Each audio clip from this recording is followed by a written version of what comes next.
got a street informant, told me she's with her boyfriend, when he gets a page to go meet a guy down by the foot of Main Street and bring him a quarter ounce of coke. And the boyfriend says he's got to go cut his product with some laxative because he knows this guy's going to rip him off. And she says, well, what are you going to go for if you know you're going to get ripped? And he said, because it's his protection. His protection meaning? A cop, remember. The boyfriend's under the pier. So where's your informant now? Out of town for a while. Got on a bus early this morning. All right, well, let's go have a look. He's been shot 10, 11 times, small caliber, probably a .22. The arms, the legs, then probably kicked off the pier and he drowned. Well, I'd be sending some kind of message, don't you think? Yeah, something along the lines of don't water down my dope. Hey, your informant know anything about who this cop could be? Says not. You got no reason to question anything your informant says? Not so far. So far, she's been solid on everything.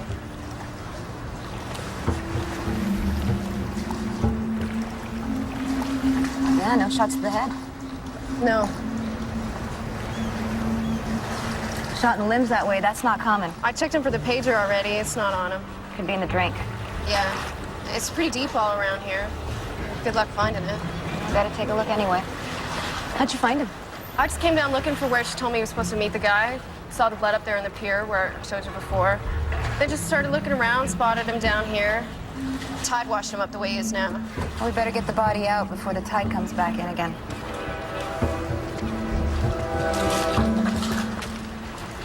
Okay, so let me get this straight. Your informant call says your boyfriend hasn't come home, and you came down here and found him. Is that right? Yeah, I was first on the scene. Okay. Hang around for forensics, but don't let the body get away. Okay. You still partner with Brian? Yeah. He's not working today? He's right behind you. Okay, so both you guys came to the scene this morning? Yeah. Good morning, Brian. Morning. Hey, thanks for getting on top of this right away. Yeah, no problem. Don't say we never did nothing for you. Yeah, thanks. Suk, we got a call. You need us anymore down here? No, I'm good. Listen, I'm gonna need to talk to your informant, so if you could set that up for me. I can try. All right, well, you know where I am.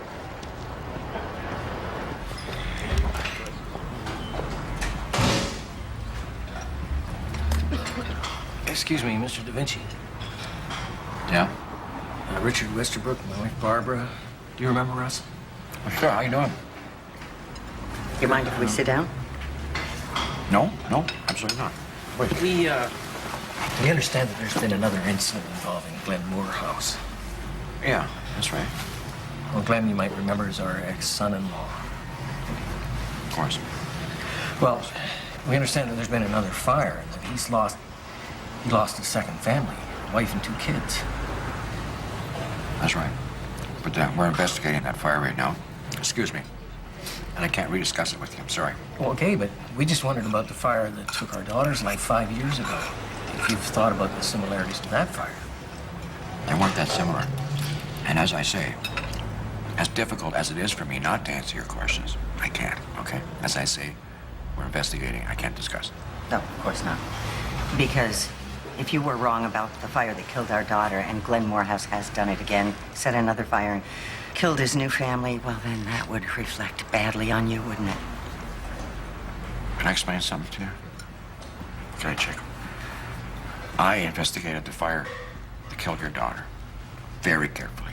Very carefully. I was very careful. We were all very careful.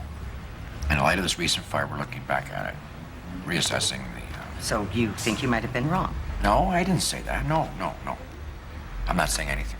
I'm the type of person that says things when they shouldn't, and then I get into a lot of trouble with my boss, so you'll have to just accept my apology and excuse me, okay? I'm sorry. You know, we came to a conclusion. It was based upon the evidence, and the evidence was very clear. Right, okay, the evidence. See, that's why we came here. That's why we wanted to talk with you. Do you remember Roseanne Carson? Roseanne Carson? I think I do. You know, she lived across the street from our daughter's house. She's a neighbor. She witnessed the fire. Yeah, okay. Yeah, Roseanne, right. Well, she called us. Actually, she's the one who told us about this new fire. She read about it and called us. She remembered something. Did she say what she remembered, or? Well, we think it's better that you should hear that from her. We think the right thing is that you should hear that from her. Oh, I think you're right, too. I'll give her a call, and I'll do that today. Yes, you'll call her, but will you listen to her? I'm not sure what you mean there. Well, Mrs. Carson said when you spoke with her the first time, you treated her in a kind of dismissive manner. Oh, I did. Well, she said that you confused her. I confused her. Well, I don't know what to say about why she would go ahead and say something like that. I really don't know. But look, I sympathize with you, but I really have to get going. If I get some information, I will call you. You should have called us right away when this happened.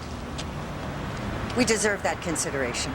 Instead, we have to hear it secondhand. We have to read about it in the newspaper. You're totally right. You do deserve better than that. I'm sorry. This shouldn't have happened. I do actually have to go. I'll call you. I promise. Sorry.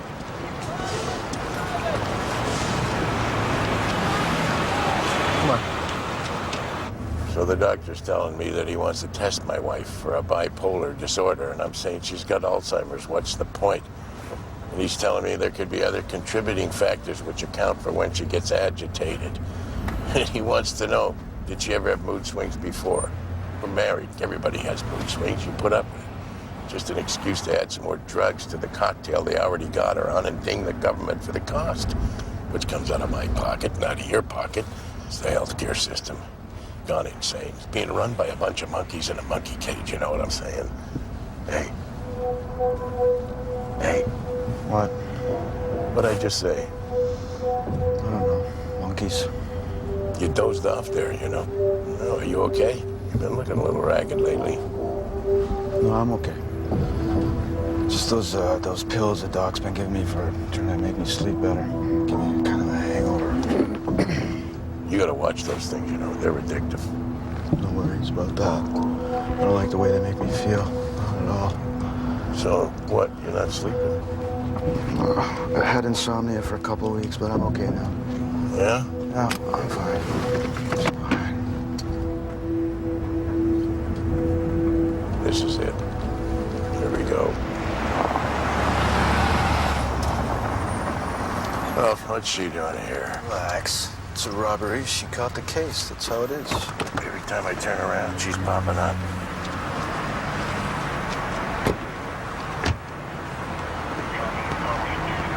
Leo? Mick? Rose? What's this? I thought this was a homicide.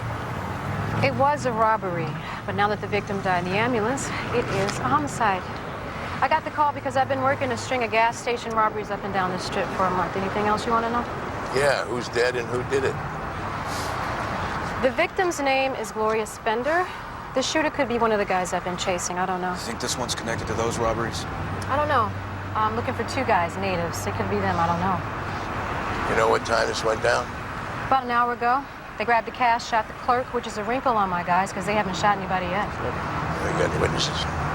Don't know yet, but the owner tells me that he has a video surveillance system. Maybe that'll help. He's setting it up for us now in his office. All right, let's go inside. You can show us.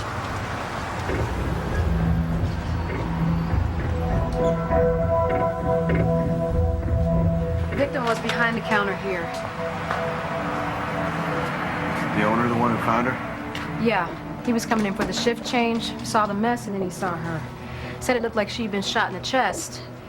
I confirmed that with the paramedic in the ambulance. I just got off the phone with him. He also told me that when his team got here, that she had a rag stuffed on her chest and a coat under her head.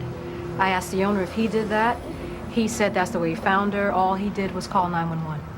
The bullet? Still in the cabinet?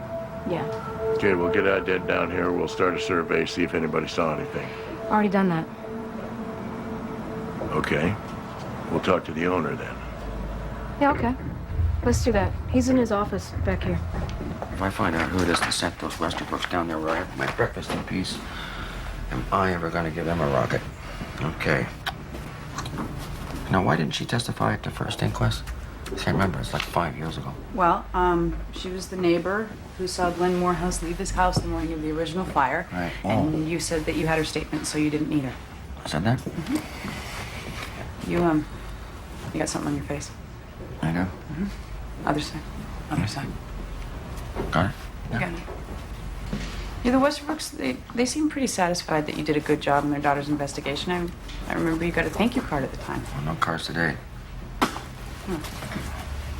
For sure, they really blindsided me. I don't like that. Did you go off on them? Do we owe them a card now?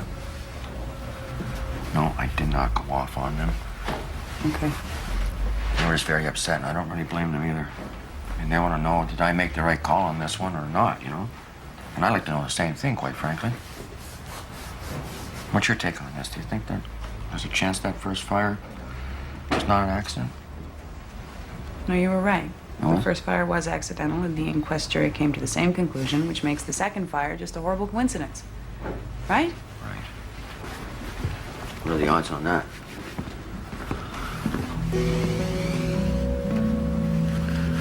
Pretty poor. That the time there along the top? Yeah. What's this here? Yeah, okay. This is about 7:30. I came in about 8. This could be it. Let me see. Okay, yeah, that's one of them for sure. Yeah? I got 4 other video surveillance tapes with these guys on them. Yep, and there's the other one. You can't see anybody's faces. That's why they got the ball caps. You've been able to get an ID on any of these guys? No, not yet. Look, she's getting them the cigarettes. It's always the same. The pack of cigarettes gets the cash drawer open. Well, now he's got a rifle here. 30-30 lever action. That's new. They were using knives before. He's yelling something at her. Yeah. Give me the money. Give me the money. Why didn't she give him the money? She's just standing there. Well, the other guy's yelling. She knows to give him the money. Give him the money. But she's grabbing the rifle barrel. Now, that's not a good idea. Oh, jeez.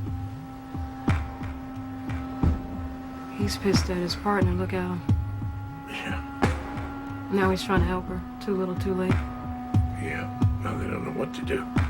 Take the money or what?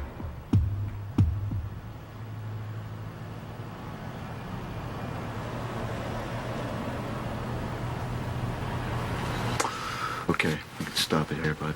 Yeah, okay. We're gonna need to take the tape. God, that was terrible. It's just awful. Why didn't she just give him the money? Thank you. I got a big file on these guys, plus the other videotapes. You're gonna want to see those. Yeah, okay. I'll get it all together and find you. Yeah, fine. There she is again, angling in. She gets a little opening and she slips right through. No, her interest is legit. My ass, he's a little weasel. You leave your cooler open a crack, she'll be in there stealing your lunch. You told the Westerbrooks that you had some new information about that fire across the alley 5 years ago. I don't want to talk to you. I told the Westerbrooks everything I remember about the fire. Please, you should just ask them. Sorry, I can't do that. See, you have to tell me what you told them. I have to hear from you. That's how it works. You're not going to yell at me again, are you? I don't think I did yell at you. You're very loud and abrasive. Sorry, I won't get loud. It was traumatic. Okay, I promise I won't yell at you if you just tell me what you remember about that fire, what you told the Westerbrooks, okay? Please? Please. Well, all right then. Okay, thank you. Okay, I got your statement here from 5 years ago. Can you tell me exactly what you told the Westerbrooks, if you would? Well, let's see. The morning that the fire broke out was a Sunday, and I remember at the time you asked me, what did I see? Did I see anything? And I said, yes, I saw Glenn leaving his house at about 10 o'clock in the morning. Okay, well, that's according to your statement. And then you asked me how I knew it was 10 o'clock. Was I sure? What clock did I check? Did I need glasses? I'm sorry. And I said I knew the time because I was on the way to my son's birthday brunch. Oh, that's right, yeah. You always have breakfast with your son on your birthday. His birthday. I have to leave here by 10 o'clock if I want to be there on time. Okay, any of that changed now? Well, yes. You see, it's the day. Sunday. And just last Sunday, we changed the time back. Remember, we put the clocks back an hour? Same thing happened 5 years ago, the day that the fire broke out. I was an hour too early for my son's birthday brunch, and he wasn't even out of bed yet. Okay, well, I'm not really following you here. Well, I don't always remember to put my clocks back. I have a lot of clocks. I've got the VCR and the coffee machine and the TV, and I always get confused putting the time back, and sometimes I forget to do it, and last Sunday I forgot again. And that's when I realized that I was too early for my son's birthday brunch, and I remembered, well, I must have had the time wrong. Okay, so if I can put this in my words, you thought it was 10 o'clock when you saw Mr. Morehouse leave his home. 10 o'clock in the morning, but it wasn't 10 o'clock, it was 9 o'clock, because you forgot to change the clocks. But I thought it was 10, and the clock said 10, so that's why I told you that. And nobody asked you about that, about the time change? No. But I would have remembered if you had a... Well, easy to forget. Everybody forgets that one. I know I do. Okay. Yeah. Now, can I just ask one more question, and I promise I'll go? Okay. Okay. Why would you have called the Westerbrooks and told them all this? Now, I have to hear it from them. All you did was wind them up, okay?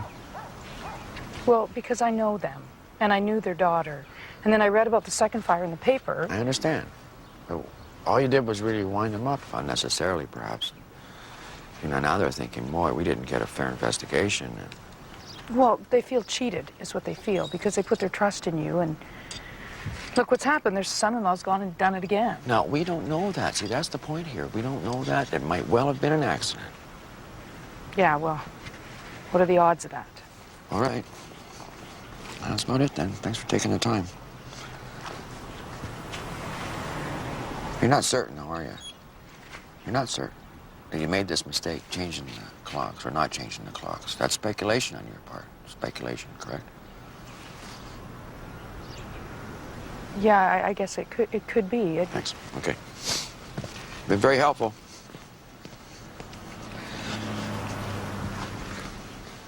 So far, I've got the meeting scheduled for Tuesday evening. I'm hoping that works for you. Fine. Yeah? Hey, Sergeant. Can I have a word? Yeah. Rose, you know Jack Pierce? No, I don't think so. Rose Williams. Jack Pierce. Rose works Robbery Division. Jack Pierce on City Council. Yeah, you know what? I remember you now. We were on the Heat versus the Street softball team last year. You hurt your ankle trying to steal home. Yeah, that was me. I remember I was supposed to be playing first. I got injured and had to sit out. Well, as always this year. Anyway, I gotta run. Listen, if I can ever be of any assistance, detective, just give me a call, whatever I can do, and I'll see you at the meeting. Great, thank you. Nice to see you again. So, Rose, what can I do for you? I was gonna ask, I caught a homicide this morning, part of a string of robberies I've been working. Right, the gas stations, right? Yeah. The couple of guys that I'm looking for, they're involved, and I'd like to stay on it. You want to see it through? Yes, I do. Well, your sergeant thinks I'm trying to poach you, so I think we should just let him keep you busy for a while. So you know, I'm ready for the move up. I know, just not yet. Okay? One other thing. Jack Pierce, this councilman. His name's ringing a bell about something, but it's not about baseball. It's something else. What's that? Well, I'm not really sure about this, but you're on some kind of committee with him looking into prostitution reform. Is that right? Yeah, I didn't know it was common knowledge, but yeah. Yeah, well, evidently the drug squad's been looking at a house, observing it. A lot of coke going in and out, you know. A lot of hookers work out of there as well, and I heard they got a councilman going in and coming out. What are you saying? It's Jack Pierce? I'm not 100% sure on that. All I know is that they got the guy on a surveillance tape. Do me a favor. You find out who's got what on who. If it's Jack Pierce, I want to know exactly what the story is. I can check it out. Good, let me know.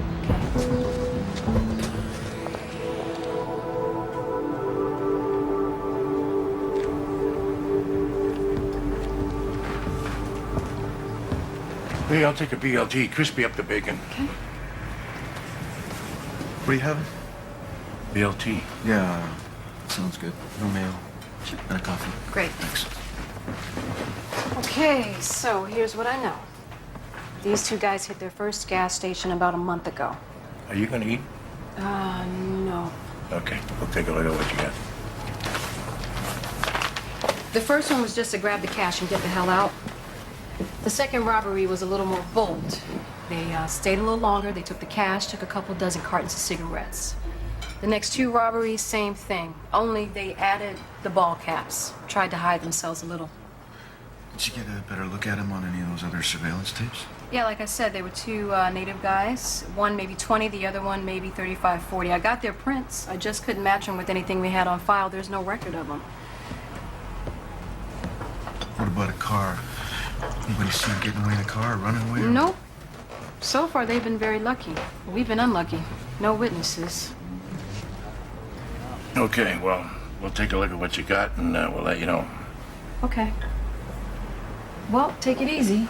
You let me know if I can be of any help. Yeah, if anything comes up, we'll give you a call. Thanks, Rose. Appreciate it.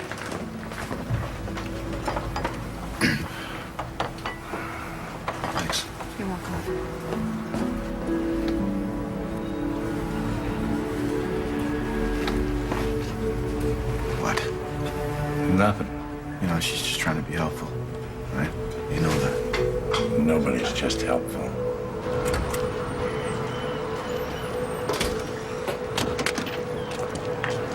Hey, Dominic, Yeah. hold up What? a sec. What? I've got something for you on your fire victims. What? The mother, Mrs. Morehouse number 2, That's the second late Mrs. Morehouse? there was carbon-based residue in her lungs. A lot of smoke or a little bit of smoke? Well, enough to indicate she'd been breathing smoke for a while before the explosion. Well, that means that there's a fire burning there for a significant amount of time. Right. Any idea what kind of fire? Not yet. I took a sample of residue from her airways. We're checking it for any chemical makeup that might give us an answer. That makes things a little different, doesn't it?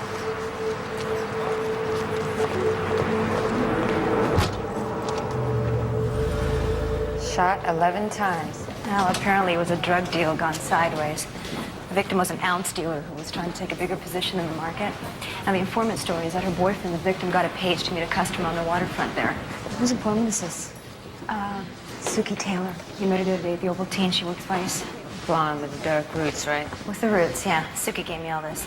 I'm trying to set up a meeting with the informant, but I don't want to go too fast. She's nervous, right? I want to spook her. Understand what else? Well, the victim told the informant that the customer he was going to meet was a cop that was in the habit of extorting dope from him, and that he was going to cut the product before he met with him. Well, before we go chasing down that road, let's see if we can bring the informant into the fold and offer some protection. Okay? What, have you got any other leads other than what Suki's given you? Just the ballistics. Shot 11 times and kicked into the drink. Probably died from drowning. Ident is running the slugs, looking for a possible match against other crimes. Nice and nasty, huh? Okay, let me know. So you said it was a gas explosion? Yeah, that's right. Okay. Well, there was enough smoke in Mrs. Morehouse's lungs to indicate prolonged exposure to a smoldering fire. Okay.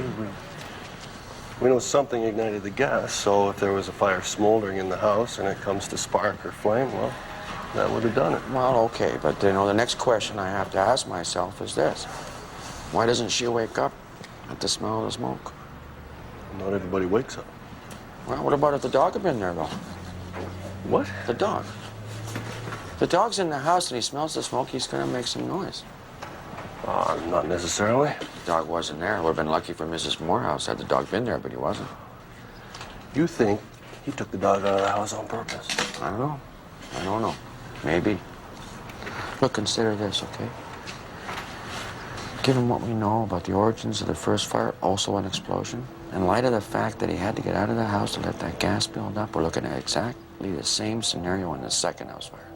You got the gas build up, the fuse, whatever is smoldering there, flames up, and the whole thing goes up everywhere. Look, we've only got the authority to investigate this latest fire, and you're bringing in facts, previous facts. I'm not comfortable with that. Well, I'm not ignoring the fact that I got a guy who's lost a second family to a house fire that has the same pattern as the first one. I'm not comfortable with that anymore. Okay. Tell you what. I'm going to take a long look into the evidence again, and I'll see what we've got.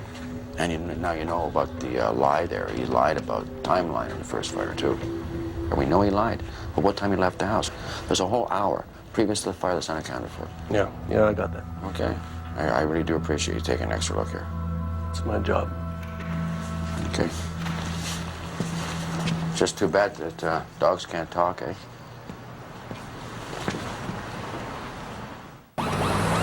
So you talked to your informant when? About an hour and a half.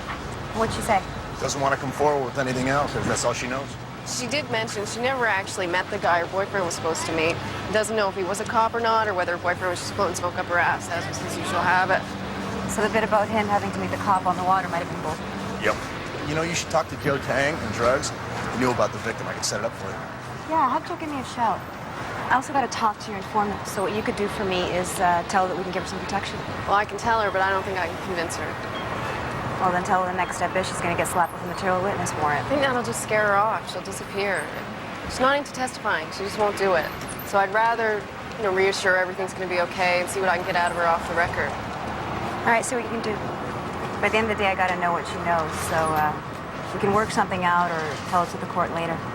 And tell Joe to give me a shout. Will do. Okay, thanks. See ya. I've been reconstructing the evening, and I remember what I had for dinner and what was on TV. That's good. That's real progress, eh? That's real progress right there. Don't you think? Is anything else standing out for you at all? I remember cooking and thinking I should take the top off the stove and check the burners. I thought they needed cleaning. I had trouble lighting the stovetop. We had trouble lighting the burner? No.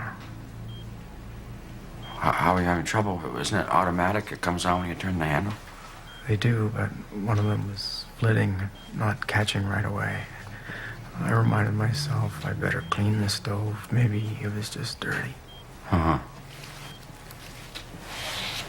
Okay. Anything else? I remember going out on the porch for a cigarette. Oh, I wanted to ask you about what kind of cigarettes you smoke. What's the brand? I roll my own. Oh, your own.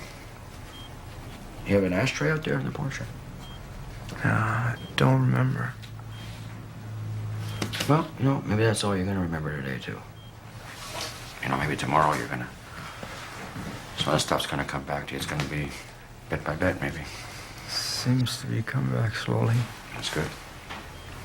I had something I had to tell you. What was it? What was it? Let's check my notes. My memory we have to worry about here. It must be old age. Oh, yeah, no. I got some good news for you, actually.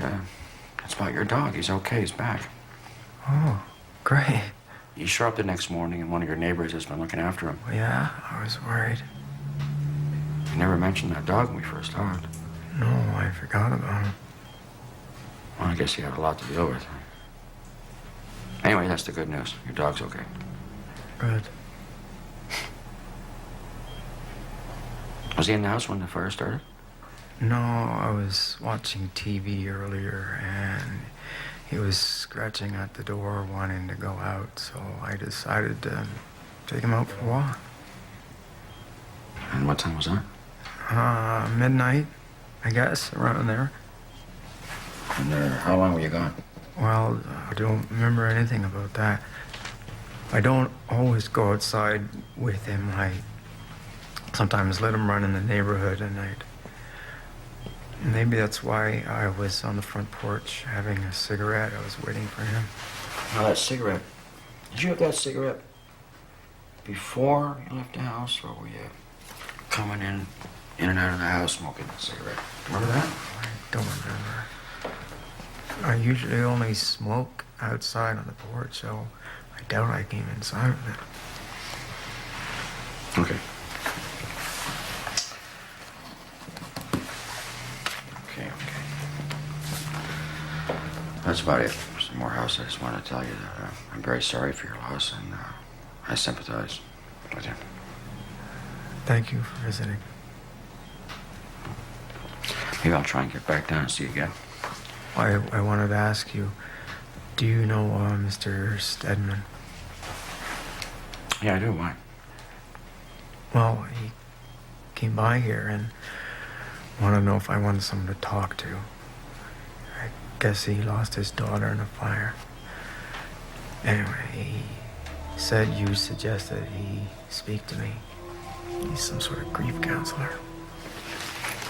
Yeah, I didn't know about that. I'm gonna have to give him a call and catch up with Mr. Stedman.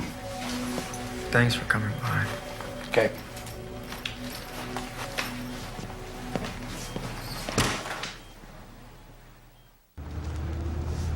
So what's your interest in the councilman's extracurricular calendar? Some kid I popped for a robbery had the councilman's watch. He said the councilman gave it to her. I wanted to confirm that the councilman was maybe trading favors for some action. Sounds like it might be right. Here we are here. It's right there. Yeah, I see it in the middle of the block. Yeah, the stucco thing with the blue steps. It's like 6 or 7 people living there, and then you got the prostitutes coming and going, the Johns, junkies scoring dope. Stolen goods for sale. You know, it's a regular one-stop shop in the neighborhood. Huh. So how many times do you see the councilman going in there? 7 or 8 times, you know, gives his card punch one more time, they'll give him a freebie. And you got tape of him going in and out there all those times? Tape on every single visit. And you're sure he's soliciting sex in there? Could be soliciting votes. Working the room? Yeah, working. So what are you going to do with the information? I don't know. Bank it. Cash it in on a rainy day. The councilman's pro-dope. Oh, yeah. So next time he opens his yap about that stuff, we'll sink his boat. Does he ever come out with anybody? He's got a girl he sees in there. He usually comes out with her, and then brings her back a couple hours later. You got an ID on the woman? Yeah. It's Brenda something. Brenda Eberhardt. She's 19, 20. She's still pretty new to it. Is Brenda living in the house? No. Do you know where they go off together? No idea. Okay. So they go out, they come back, but you don't know where they go, and you don't know the exact nature of their relationship. It could be something else going on there. You want me to tape the action next time? I can get a camera up in there if you don't keep it to yourself, you know. You can do that. Well, I can get it done. I'm gonna let you know if I'm gonna need that. All right.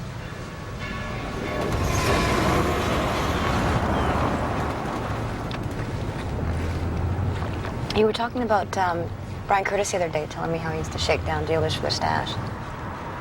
Yeah, he does that. Now, what about Joe, his buddy in the narc squad? You mentioned they were tight. Yeah. His thing is, he busts you. When you show up in court, the weight is never what it was. It's always light. So he skims before he signs it into evidence. Yeah. Like, if you're carrying 5 grams, he takes 3 and says you were carrying 2, like that. Small time. Now, what about Brian's partner, Suki? Remember you saw her with him the other day? Yeah. I don't know about her. I don't know if she's into that. I don't know. I've never heard anything about her.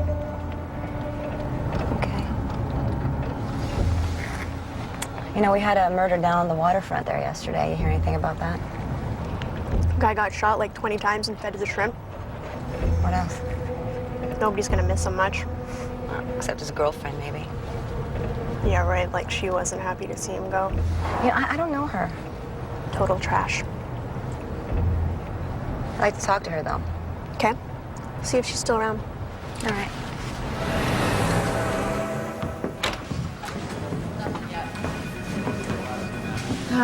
Jack Pierce. I suddenly realized I'm on this committee with him, and I don't know much about him. What can you tell me? Well, Jack, he's been on council for 5 years, and we've gone back and forth on this red light district issue more times than I want to remember, but he's had some perceptive arguments. He's done his research, and I consider him rock solid on the issues. He's a bulldog. Do you think we need him on the committee? Well, without him, our chances of getting this issue on somebody else's agenda are pretty slim. Well, then, I had some disturbing news laid on me, and I think you should know. Jack was caught on tape by the drug squad. Okay, that's nice. Well, he was observed going into a known dope house, and evidently prostitutes work out of there as well. Great. Now, that could be all there is to it, but it's enough to screw any credibility that this committee's been trying to establish. Anybody else know about this? A thing this delicate usually springs a leak somewhere. Well, that's just perfect. That's just perfect. Okay, well, if it's true, if he's in that house for the action, he's gonna have to pull himself off the committee. If you can't have him in there, he's gonna have to pull himself out. Well, I don't necessarily want to dump him. I just want to watch our backs. Yeah. Okay. Will you talk to him? Yeah. Okay. I mean, it's perception I'm worried about, right? You know how these things go. Yeah. Dominic, how are you? Good, Jack. Good guy. Right on time. You can't be a politician. Here, take a seat. So what's the problem? You said it was urgent. Well, it's not really urgent. Now, let me just grab the door. Gotta get the door, okay? It's about our red light committee. Uh-huh. Got some pretty good people on board there now. You know, Sergeant Kurtz over at Homicide. She's on board. Okay, she's good. Oh, good. And you're still on board? Oh, yeah, on board. There's no conflict that's gonna prevent you sitting on this committee at all? No. Why? What are you getting at? I mean, this started to sound like an interrogation. No, you'll know a real interrogation when that happens. What? Okay, I've heard some things I don't like. You've been spotted in a known drug house and known brothel. Oh, that one. Man, that's funny. What? Well, you want to know what's going on there? I'll tell you. I've got a constituent. She's got a daughter who's stripping and getting into some bad company, maybe some dope, maybe a little hooking. She asked me, would I be able to do something about it. So, yeah, well, talk to the kid. That's all. Why you? Well, that's a good question. I'm asking. Because she thought I might have some influence on the daughter. We're old friends. I'm an old friend of the family. And is that going to hold water? Yeah, it'll hold water. Okay. So there's no reason I have to ask you to step down from this committee. There's nothing illegal, untoward in that relationship that I should cover my ass about, that I should worry about here, Jack? Nah. Okay. Well, that's all I needed to hear, really. I just don't need to be in the middle of a storm down the road on this one. Like, it's taken me 3 long years to get you to pay attention to me on prostitution in the city. It's taken me 3 years to get you to sit on this committee, and now I finally got someone with a big enough political hammer that I maybe might get something done. And now hear all this. Your ass is covered. It's nothing. Beautiful. That's it? That's all? Thanks for taking the time. All right. Well, I'll see you at the meeting. Okay. It's not best to talk to you about it. I'm happy. Take it easy. Okay. Dominic, do you have a minute? Would you come in, please?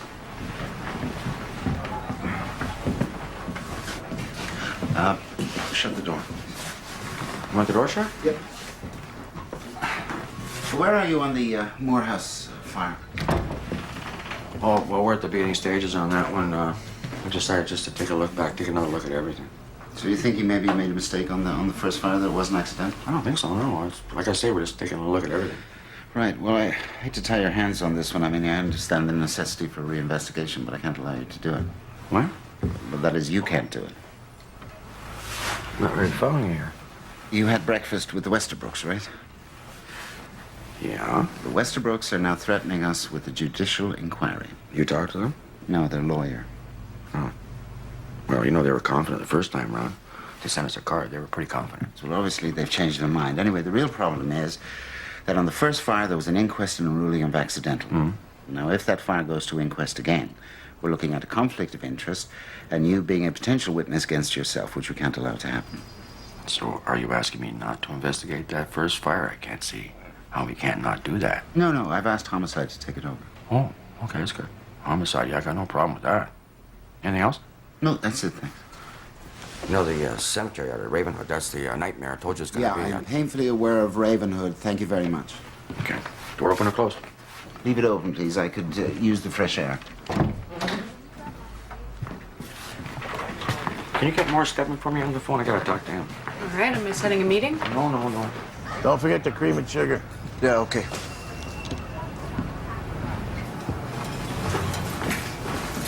Hi. Hey, how you doing? Good. You need a menu? No, just a thermos of coffee. Sure. Thanks.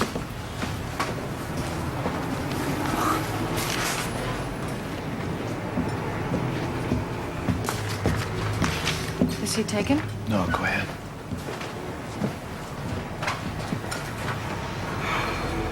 You remember me? Josie's sister? Yeah, of course I do.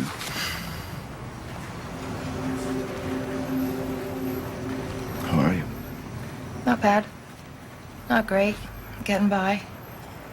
Yourself? The same. I've been leaving you messages. I don't know if you got them. Yeah, I got him. I was expecting a phone call, just out of courtesy. I know. Apologize. Keep it. I thought you might want to talk to me about a couple of things. I need to set a few things right. Okay. Were you having an affair with her? No. Because I found something in her diary that might indicate you were. Can we talk about this another time? When? I don't know exactly when. It's just that I'm in the middle of something right now. My partner's in the car. I really have to go. Don't brush me off again. Please. I will call you. I'm going to take you at your word.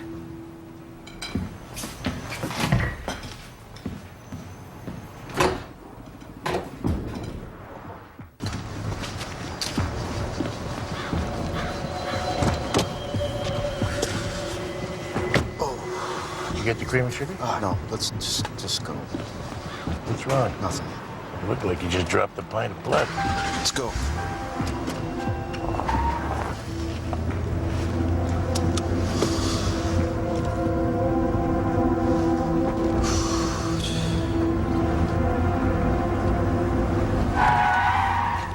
Watch where you're walking.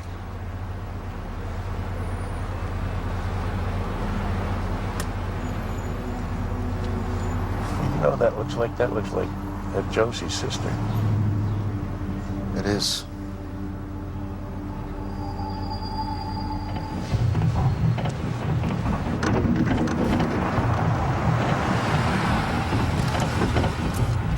Here she is again.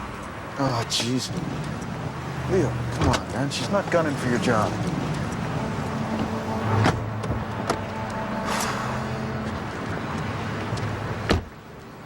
Hey, Rose. Hey, gentlemen. Here we go again.